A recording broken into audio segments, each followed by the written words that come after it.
Hello students, welcome to my class. और आज हम पढ़ेंगे algebraic expressions chapter 12 of class 7, right. So हम करते हैं सबसे पहले बेसिक्स। तो अलजेब्रिक एक्सप्रेशन को समझते हैं। अलजेब्रिक एक्सप्रेशन होता क्या है उसके लिए हम पहले समझेंगे दो टर्म्स, राइट। पहली टर्म है हमारे पास वेरिएबल और दूसरी टर्म है कांस्टेंट। तो लेट अस अंडरस्टैंड कि ये वेरिएबल और कांस्टेंट क्या होता है। जैसे नाम से पता चल रहा है वेरिएबल यानी जो वेरी हो सकता हो, जो चेंज हो सकता हो, राइट। तो ये जितने भी आपके एक्स, वाई, जेड, ए, बी, एल, एम एक्सेट्रा आप जो भी लेते हो, है ना। हम कभी एक्स को एज लेट कर लेते हैं, कभी कुछ लेट कर लेते हैं। तो एक्स वेरी होता रहता है, किसी भी क्वेश्चन में फिक्स नहीं है ना। क्वेश्चन टू क्वेश्चन ये वेरी होता रहता है। तो ये हो गए आपके वेरिएबल्स। कांस्टेंट यानी कि फिक्स्ड। फिक्स्ड क्या होता है? जैसे नंबर्स 5, 10, 3, 6, -3, है ना। ये सब कांस्टेंट्स हैं। पाई जो आप एरिया में पढ़ते हो, क्योंकि हम ऐसा नहीं करते ना कि लेट 5 = 3, ऐसा तो हम कभी भी नहीं करते। 5 तो 5 ही रहेगा हमेशा। तो इसे हम कहते हैं कांस्टेंट्स, राइट। और जब इन दोनों को मिक्स करके हम कोई एक्सप्रेशन लिखते हैं तो वो हमारा बनता है algebraic expression. For example 5x, ठीक है, या फिर 6y, या फिर हम इन दोनों को प्लस कर देते हैं तो भी अलजेब्रिक एक्सप्रेशन है। या फिर हम सिर्फ x को 2 बार मल्टीप्लाई कर दें, x का स्क्वायर, ये भी अलजेब्रिक एक्सप्रेशन है।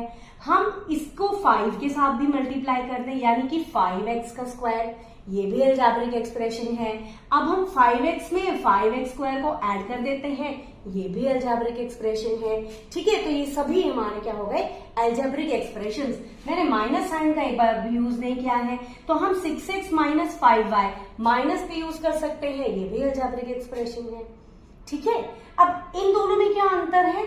ये है algebraic expression in one variable, क्योंकि हम इसमें सिर्फ x यूज कर रहे हैं, और ये है अलजेब्रिक एक्सप्रेशन इन 2 वेरिएबल्स, ठीक है। इसी तरह से अलजेब्रिक एक्सप्रेशन इन 3 वेरिएबल्स हो गया, x + y + z।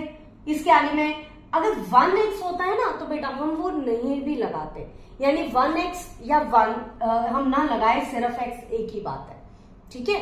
हाँ, -x अगर -1x है तो माइनस साइन हमको लगाना पड़ेगा, बट यहां भी हम 1 को ओमिट कर सकते हैं, राइट। सो आई होप कि अलजेब्रिक एक्सप्रेशन क्या होता है ये बात आपको क्लियरली समझ में आ गई है। वेरिएबल क्या होता है और कांस्टेंट क्या होता है ये बात आपको क्लियरली समझ में आ गई है। 1 वेरिएबल, 2 वेरिएबल्स, ये बात भी आपको समझ में आ गई है, ओके। इसके बाद हम समझते हैं कि कोएफिशिएंट क्या होता है, ठीक है। जैसे कि अब 5xy, अब इसमें xy का जो xy के साथ में है वो हो गया उसका कोएफिशिएंट, ठीक है। अब जो xy के साथ है, ये इसमें 3 टर्म्स हमारे पास, इसमें एक तरीके से हम 3 फैक्टर्स यूज कर रहे हैं, एक 5, एक x और एक y। लेकिन नंबर ऑफ टर्म्स कितनी है हमारे पास? टर्म सिर्फ एक है, क्योंकि बीच में प्लस माइनस का कोई साइन नहीं है, लेकिन उसमें फैक्टर्स हमारे पास 3 है, 5 × x × y। अब अगर मैं कहती हूँ xy का कोएफिशिएंट क्या है तो आंसर आएगा 5। अगर मैं कहती हूँ 5x का कोएफिशिएंट क्या है तो आंसर आएगा y। और अगर मैं कहती हूँ 5y का कोएफिशिएंट क्या है, कोएफिशिएंट ऑफ 5y, तो आंसर आ जाएगा x। और अगर नेगेटिव बीच में इंक्लूडेड है, फॉर एग्जांपल इस वाली टर्म में अगर मैं कहती हूं कि x का कोएफिशिएंट क्या है तो x का coefficient -7, minus will be included. सिर्फ 7 नहीं कहेंगे हम, x का कोएफिशिएंट हम कहेंगे -7, ठीक है। Are you getting it? और अगर हम कहते हैं जैसे हमने -5xy लिया, तो अब xy का कोएफिशिएंट तो -5 हो गया, इसे हम कहेंगे न्यूमेरिकल कोएफिशिएंट, न्यूमेरिकल कोएफिशिएंट। और अगर मैं कहती हूं y का कोएफिशिएंट, तो y का कोएफिशिएंट हो गया -5x, जिसमें से कि -5 तो न्यूमेरिकल कोएफिशिएंट है, थोड़ा सा नीचे चला गया ये, हाँ। तो चलिए मैं ऊपर लिख देती हूं, -5xy में इसका अब देखिए आप x का कोएफिशिएंट अगर मैं कहती हूं या y का कोएफिशिएंट -5x कहती हूं, तो -5 तो हो गया न्यूमेरिकल कोएफिशिएंट, और x जो है x हो गया लिटरल कॉफिशिएंट। लिटरल कॉफिशिएंट, तो एक हो गया लिटरल कॉफिशिएंट, एक हो गया हमारे पास न्यूमेरिकल कॉफिशिएंट। ठीक है, तो I hope you are also clear about coefficient. अब हम थोड़ा सा टर्म्स और फैक्टर्स को और समझ लेते हैं, क्योंकि आपकी बुक में ट्राई दीज में दिया हुआ है। सपोज मेरे पास एक नंबर है 5x plus let me take minus 6x² y plus 7y। Now what is the number of terms? इसमें टर्म्स कितनी है? 3। एक है 5x, एक है -6x² y और एक है 7y। ठीक है, there are 3 terms in this. इसके आगे फैक्टर्स कौन कौन से हैं? 5 और x, क्योंकि किस किस को मल्टीप्लाई करके बना है? 5 और x को। इसके फैक्टर्स कौन कौन से हैं? -6x, एक और x फैक्टर है और फिर एक y। 4 चीजों को मल्टीप्लाई करके ये बना है। और इसके कितने फैक्टर्स हैं? 7 और y। ठीक है, थोड़ा सा ये उधर चला गया तो मैं इसको थोड़ा इधर करके लिख देती हूँ, 7 और y। ओके, तो ये हो गए आपके number of terms and further उनका फैक्टर, और इसे बोल देते हैं हम टर्म ट्री। ठीक है, या फैक्टर ट्री।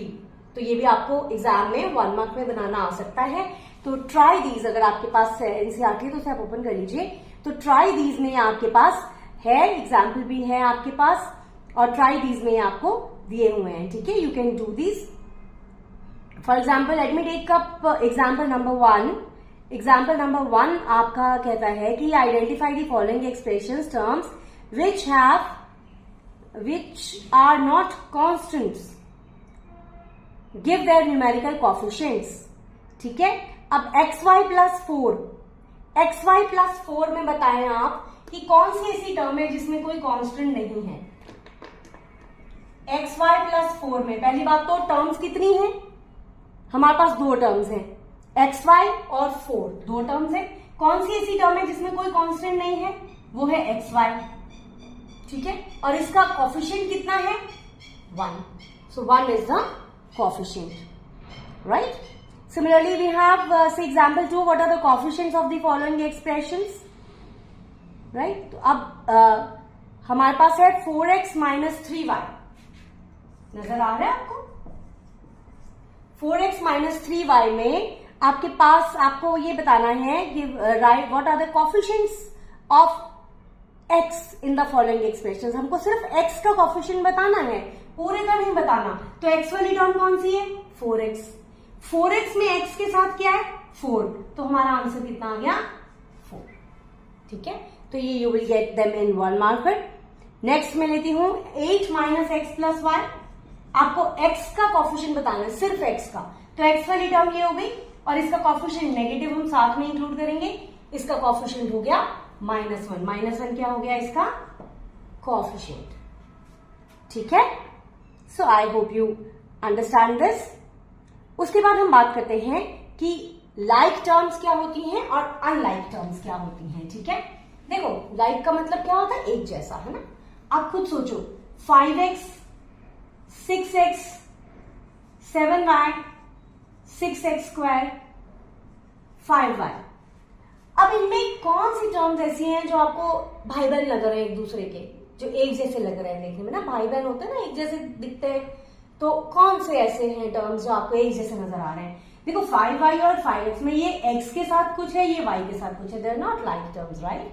यहाँ पे 7y आ गया, ये 5y आ गया, तो ये इसका भाई है ना? और ये दोनों आपस में भाई बहन है, और इसका कोई भी भाई बहन नहीं है। ये x की फैमिली से तो है, बट ये 6x² है। सो हम इसको लाइक टर्म नहीं मानेंगे। लाइक टर्म तब होगी जब उसका एग्जैक्टली सेम होगा जो वेरिएबल्स है। ठीक है, वेरिएबल्स देखेंगे हम इसमें, कॉन्स्टेंट्स। ऐसे नहीं सोचना कि 5y यानी 5x और 6x में 5 और 6 तो मैच नहीं करते, तो they are not like terms, you won't say that, क्योंकि इनका ये मेन तो x है ना। 5 और 6 तो आगे इनके कोफिशिएंट्स है। फॉर एग्जाम्पल मैं आपको कहती हूँ 5 एप्पल्स + 6 एप्पल्स, तो मेन हम किसकी बात कर रहे हैं? 5 या 6 की बात कर रहे हैं कि हम एप्पल्स की बात कर रहे हैं? मेन चीज तो एप्पल्स है ना। कितने एप्पल्स? 5 एप्पल्स। फिर हमने और कितने एप्पल्स खरीदे? 6 एप्पल्स। तो आप कह सकते हो मैंने 11 एप्पल खरीदे, है ना? लेकिन अगर आपने, ये हो गए 5 एप्पल्स, ठीक है, ये हो गए 7 ऑरेंजेस, तो आप ये नहीं कह सकते मैंने 12 एप्पल्स या 12 ऑरेंजेस खरीदे। या अगर हम कहीं दोनों में 5 कॉमन है तो ये ऑरेंज है मान लो, है ना, वाई ऑरेंजेस के लिए, तो हमने 5 खरीदे, एप्पल्स प्लस ऑरेंज, ये तो सेंस नहीं बनती ना, तो हम इनको थोड़े ना कुछ इंपॉर्टेंस देंगे, मेन इंपॉर्टेंस इनकी है। तो ये हो गई आपकी लाइक टर्म्स, जैसे कि 7xy 3xy -2xy। अब सब में xy आ रहा है तो ये लाइक टर्म्स हो गई। अगर एक के साथ भी मैंने z लगा दिया या y का स्क्वायर लगा दिया, ठीक है, तो वो लाइक टर्म नहीं रहेगी, right. I hope you understand this as well. और अब हम एक लास्ट कॉन्सेप्ट और करते हैं और फिर हम लेंगे question number 1। maybe we will take it up in the next video. Let us have this video only for the basics. तो देखिए जो एक्सप्रेशंस हैं वो हमारे पास मोनोमियल होते हैं नंबर ऑफ टर्म्स के बेस पे, मोनोमियल, बायनोमियल, ट्राइनोमियल। और मैथमेटिक्स में हम बहुत बार वर्ड, जो मैथमेटिक्स की एक बड़ी प्यारी सी खासियत क्वालिटी पता है क्या है बच्चों, कि मोस्टली जो आपकी ये रखे होते हैं ना नाम, तो ये अपने मीनिंग के अकॉर्डिंगली होते हैं mostly, most of the times, right. जैसे कि मोनो मीन्स 1, आपको पता है मोनो का मतलब 1 होता है ना। हम कितना बड़ी मोनोटोनस हो गई है लाइफ, यानी कि एक जैसा है ना। मोनोपली की किसी की बहुत एक उसी की चलती है बस, तो मोनो मीन्स 1। तो जब there is a single term it is called mono, ठीक है। जैसे 5x 6y 7z 2a, ये सारे हो गए मोनोमियल।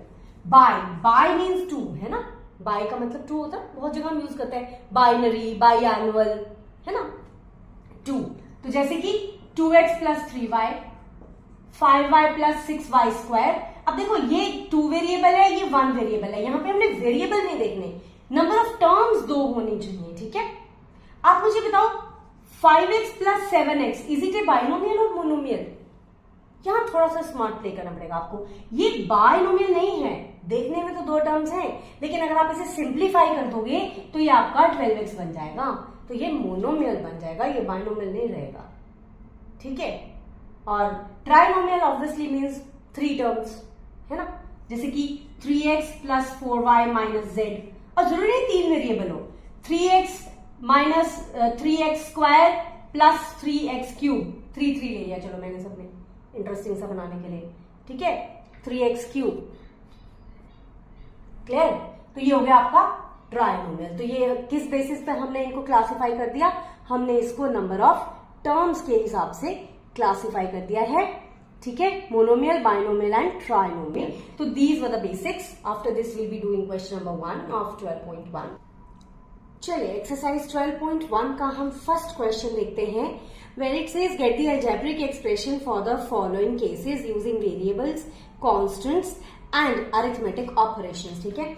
और ये स्टेटमेंट स्टूडेंट्स वैसे भी बहुत इंपॉर्टेंट है, क्योंकि सीनियर क्लासेस में जाके जब हम वर्ड प्रॉब्लम्स करते हैं तो आप ये समझ लीजिए कि ये उसी का छोटा रूप है, ठीक है। तो ये आपको आने बहुत जरूरी है, और इनको आपने ऐसे करना है जैसे हम ट्रांसलेट करते हैं ना। देखिए हमें ट्रांसलेशन करनी है इंग्लिश टू मैथ्स, बस। ये आपको अजीब लग रहा होगा, है ना, हमने आज तक ट्रांसलेशन सुनी है Hindi to English, English to Hindi, English to French, है ना, थर्ड लैंग्वेज जर्मन, बट ये क्या English to maths. But yes, this is nothing but translation from English to maths. Let us see how. First part देखते हैं हम। 1/2 of sum of x and y। 1/2 means half, of का मतलब multiply, सम का मतलब plus, किस किस का, x एंड y। ये हमारा आंसर हो गया 1/2 ऑफ x प्लस y, ठीक है, गॉट इट। सेकेंड पार्ट देखते हैं। The number multiplied by itself. एक नंबर को हमने उसी से मल्टीप्लाई कर दिया, यानी x मल्टीप्लाई बाय x, है ना, और इसको हम कैसे लिख सकते हैं, x का square, got it. Third part देखते हैं। द नंबर, ओके, मैंने फर्स्ट पार्ट छोड़ दिया, ये सेकंड था, ये आपका थर्ड हो गया। तो फर्स्ट पार्ट देखते हैं। First part is subtraction of z from 1। z की सब्ट्रैक्शन, किसकी सब्ट्रैक्शन, z की, किस में से, y में से। तो फ्रॉम के बाद आपको पता है जो होता है वो पहले आता है, यानी y माइनस z। ये हमारा आंसर हो गया फर्स्ट पार्ट का, y माइनस z, ठीक। फोर्थ पार्ट देखते हैं। Let's see what is the fourth part. 1/4 of the product of numbers p and q, यानी p और q के प्रोडक्ट का 1/4, ठीक है, पी और क्यू के प्रोडक्ट का 1/4। तो कैसे करेंगे हम, पहले तो पी और क्यू का प्रोडक्ट कर दिया यानी पी क्यू, फिर इसका 1/4 उससे हमने मल्टीप्लाई कर दिया, दैट्स इट। एक बार फिर से देखें, the first one subtraction of z from y, y minus z। Second 1/2 of the sum of x and y, यानी x और y का सम फिर उसका half. Third the number multiplied by itself, number को उसी से मल्टीप्लाई कर दिया x square. And fourth 1/4 of the product of numbers p and q, p और q का 1/4। I hope you get these 4 parts. Let's go further. Fifth says the numbers x and y both squared and added. अब देखो इसको change करो, translate करो, both square दोनों का हमने स्क्वायर कर दिया, एंड एडेड अब इनको प्लस कर दिया, so this will be the answer. अगर ये होता बोथ एडेड एंड स्क्वायर तो हम पहले ऐड करते और फिर ऐसे करके इसका स्क्वायर लगा देते। दोनों में फर्क समझ में आया? तो you have to understand the English language for this question.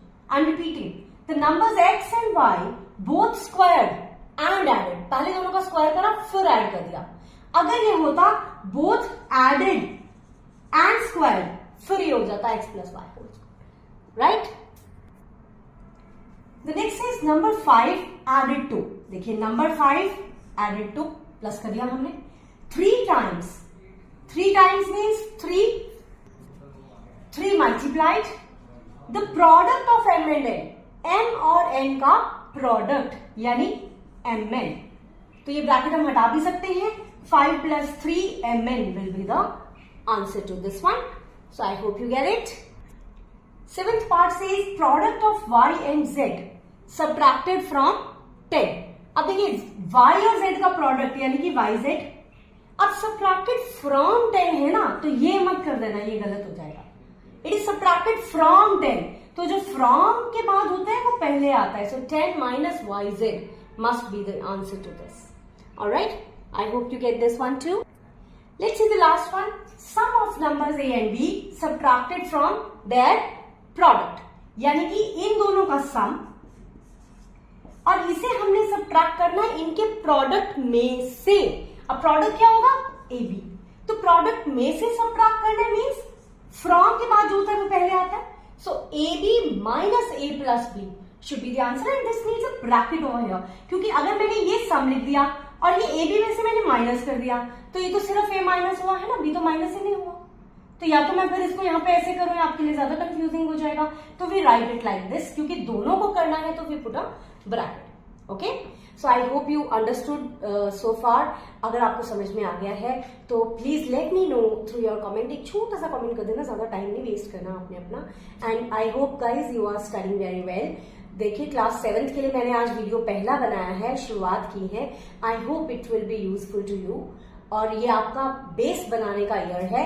Class 7 is the most important class, I would say this is the foundation में आपकी दूसरा स्टेप है। क्लास 6 को मैं पहला स्टेप मानूंगी, तो यहीं से आपको अपने बेसिक्स की शुरुआत करनी है, इंटरेस्ट क्रिएट करना है।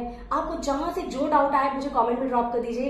Every Sunday I take a live doubt class, मैं उसमें आपका डाउट लूंगी, नहीं तो मैं आपको आंसर करने की कोशिश करूंगी। सो हैप्पी प्रैक्टिसिंग, और अगर आपको वीडियो अच्छा लगा है तो do not please forget to subscribe to it and share it with your friends. Okay, see you in the next video, bye bye and take care, happy practising.